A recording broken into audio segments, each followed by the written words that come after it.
Well, are you guys ready for me to get cancelled? So hi everyone, today's video is my least favorite books of the year. I'm scared because I feel like last year my least favorite books were all pretty tame. Also, like, I just started booktube, so that video got like no views and nobody gave a shit. I mean, I'm still an absolute nobody. I'm not a nobody, I'm a winner. I feel like some of these feel really targeted and they really are not. I just read some popular books that I didn't like. And I'm really sorry about it. I feel really bad. I had to go back and film this because I forgot. But disclaimer, this is just my opinion. Read whatever you want, enjoy whatever you want. I just don't like these books and that's fine. You'll read whatever you want. I get a little bit heated at times in this.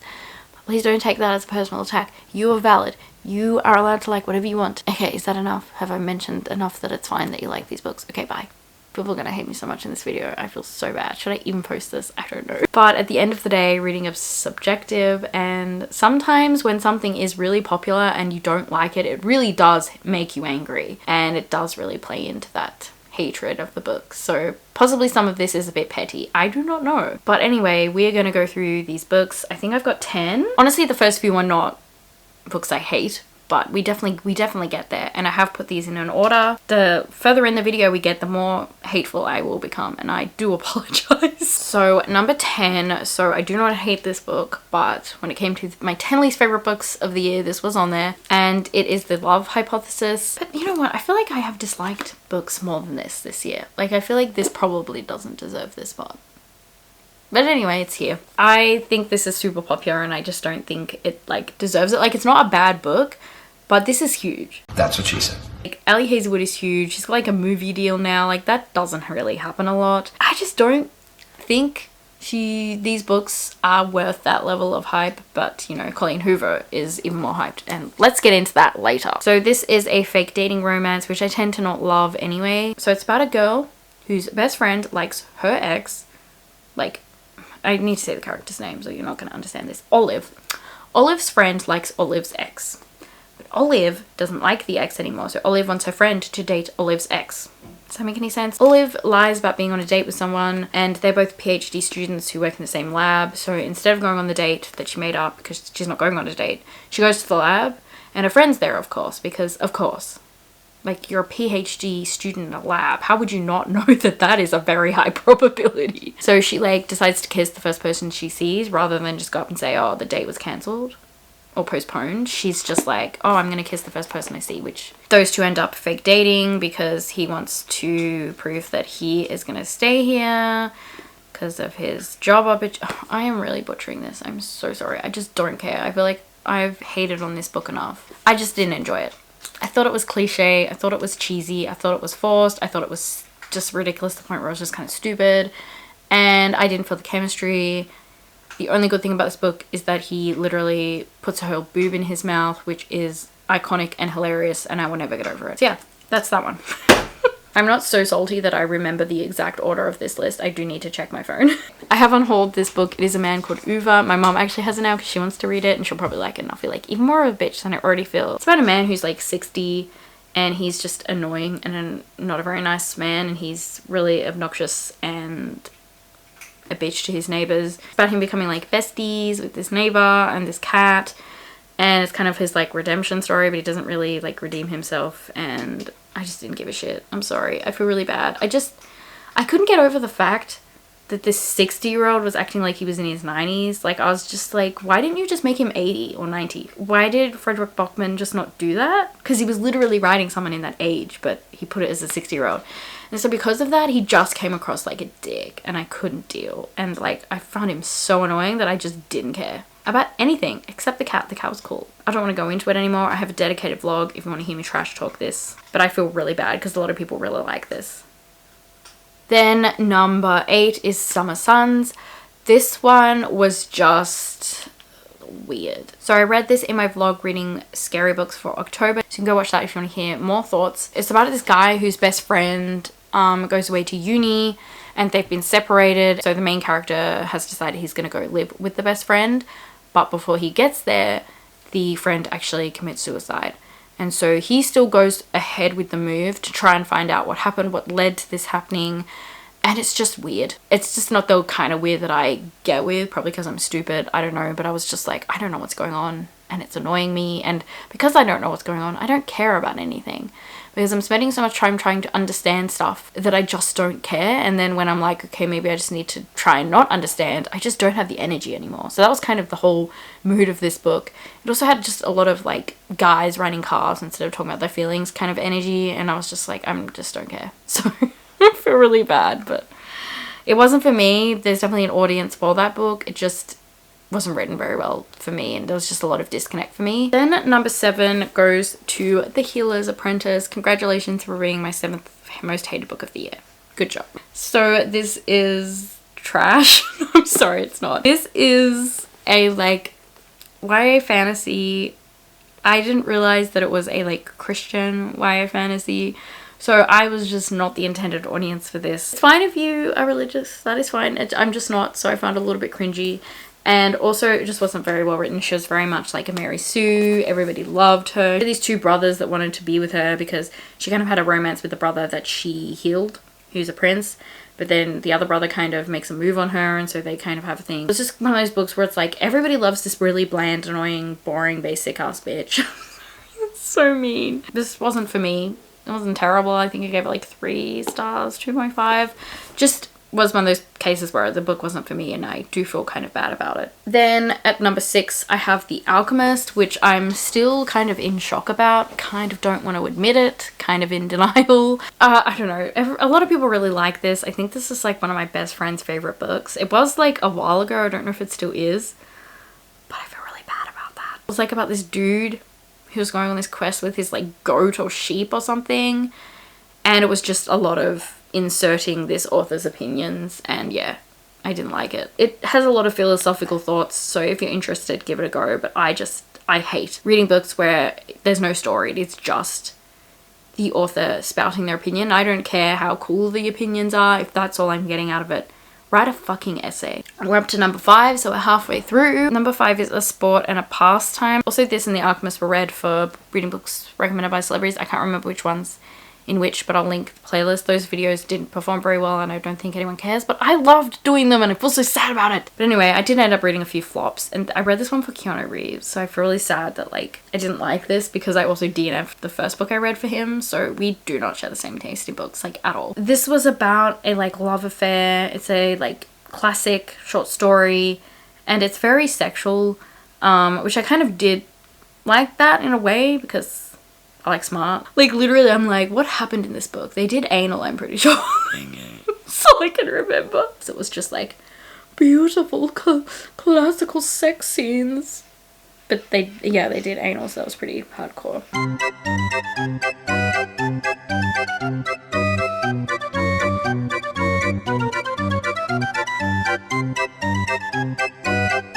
Okay, these next 4, I feel like I actually can remember why I didn't like them, because these are like, I really didn't like these books. So number 4 goes to Olivia and the Masked Duke, which I do have a vlog for this and the next book for my historical romance readathon vlog. So I read 2 of my top 4 least favorite books in that vlog.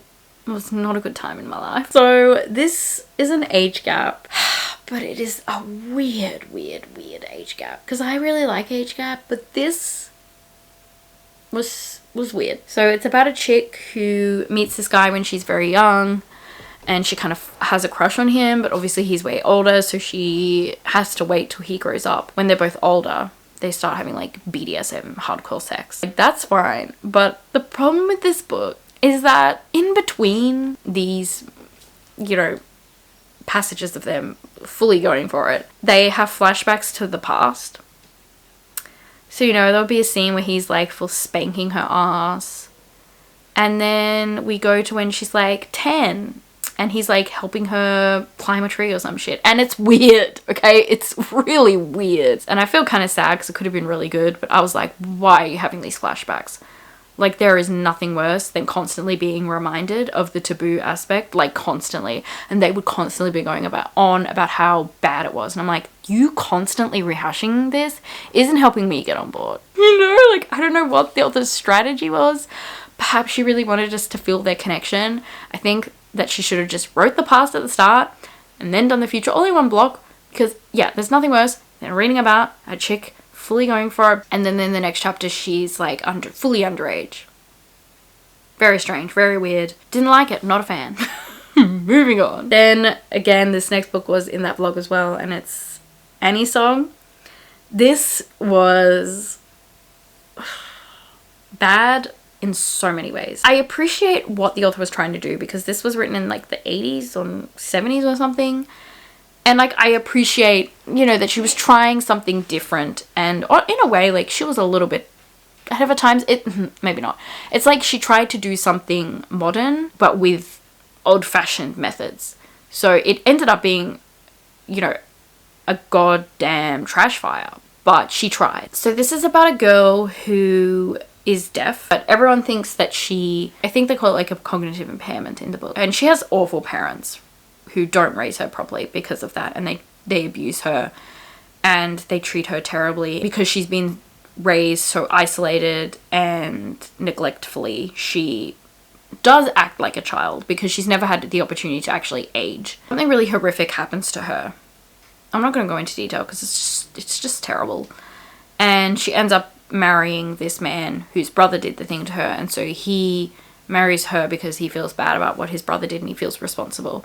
And it's their romance, and he ends up realizing that she is deaf, and he gives her lots of opportunities to live. It's just like a story of this person who's been treated like terribly, finally getting a chance in life, finally having lovely things happen to her. So seeing her have these great opportunities is nice, but it's also a romance, which was just really strange to read about. Like, the guy would be horny, but he'd also be having thoughts about how she has like the mental capacity and thoughts of like a 10-year-old. I think that it would have just been nice if they were just friends, but then obviously it's not a romance, right? So yeah, this one's not good. Please never pick it up. I really don't recommend it. I think that it's definitely a product of its time, but again, I appreciate what the author was trying to do, but it's a big no. Now we are up to my final two, which it was really hard to narrow down what I was going to put where. I did struggle quite a bit, but I think I've narrowed it down. So yeah, I am sorry, but number 2 is Magnolia Parks. I'm really, really sorry. I do have a vlog for this. I read this for a collab with Sasha, so I'll link both our videos if you want to go watch us read this. Yeah, so this is bad.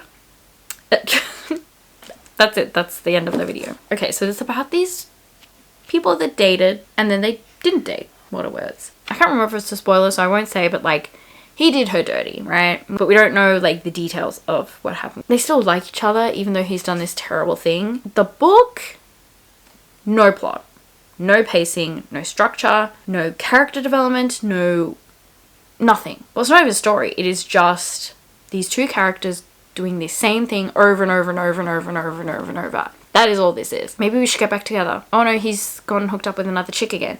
I am going to slut shame that chick, and now I'm going to go get with another dude to get back at him. Then I'm going to break that guy's heart, but then we're going to maybe get back together. Then he's hooked up with another chick, gonna slut shame the chick. Like, you know, it just repeats and repeats and repeats, and that's all the book is. That's it. It just happens like 10 million times and then the book's over. I don't really get what it is about this book that people like, because I actually think it is so horrendously written. Like, it is so bad. I just cannot deal. Like, there's actually quite pretty lines in this, and at first I kind of was like, this has like really pretty writing, but it got really old because it just repeated the same stuff over and over and over and over and over and over and over. And I got to the point where she was just beating a dead horse for me. It was just like, just stop repeating the same stuff. Like, this could have been this long. Honestly, this long, because it's just the same thing over and over and over and over and over and over. They ask you how you are, you just have to say that you're fine when you're not really fine, but you just can't get into it because they would never understand. Alright, we're at the number 1 book, and I'm scared to talk about it. Actually, I feel like Magnolia Parks is scary to talk about because I feel like this next author, there's a lot of people on my side. This next book is Verity by Colleen Hoover. Please do not come for me with your pitchforks. So this is a like thriller, mystery, romance. It's about a chick that is struggling with writing because she's an author, and she gets this opportunity to finish this book by this author who is unable to finish the book anymore herself. And so she has to go stay and live in the house. I just hate how so many books, things just happen and there's no reason and people are just like, it's just reading, it's fine, just read for fun. It's like, yeah, but it makes no sense. Like, you can't just write shit and not actually have it make sense, right? Like, it's like I could write a book and for some reason people spoke in farts and you'd all just be like, oh, it's fine because the romance is good. And it's like, no, there needs to be an explanation why everyone talks in farts, right? So there needs to be an explanation why she fucking had to live in the house. So yeah, she goes and lives there. She hooks up with the guy while his wife is sick in the house because the manuscript that she has to write is like diary entries by this woman, and this woman is awful in the diary entries. And it's just really bad. Like, I think you should all, if you haven't, look up the discourse around Colleen Hoover and her books. Honestly, the woman writes stuff that I just don't agree with. I don't have the same values as her and what she talks about in her books, so I don't want to read Colleen Hoover again. Both books I've read have been 1 star. I'm not even the smartest person. Like, I read As Planet Barbarians, and I'm confused why this is, like, as popular as it is. Like, I've heard some people say, like, I couldn't put this down, it was so thrilling, and I just thought it was stupid. And I just thought it was mediocre and cliche and forced, and, like, nothing in it was thrilling for me. It was all just, like, gross, but, like, not in a, oh, this is fun gross. It wasn't in a gross, why is this woman writing this? It's just not thrilling. It was not paced well. There was no structure. Sorry, I'm really sorry. If you like it, it's fine. So yeah, that is gonna do it for today's video. I'm sure I'm gonna lose a bunch of subscribers. I apologize. This is just my opinion. My opinion doesn't matter at the end of the day. Read whatever you want. And yeah, thank you so much for being here. I hope you don't hate me, but if you do, that's fine. And maybe I'll see you next time. But if I don't, again, understand. Okay, goodbye.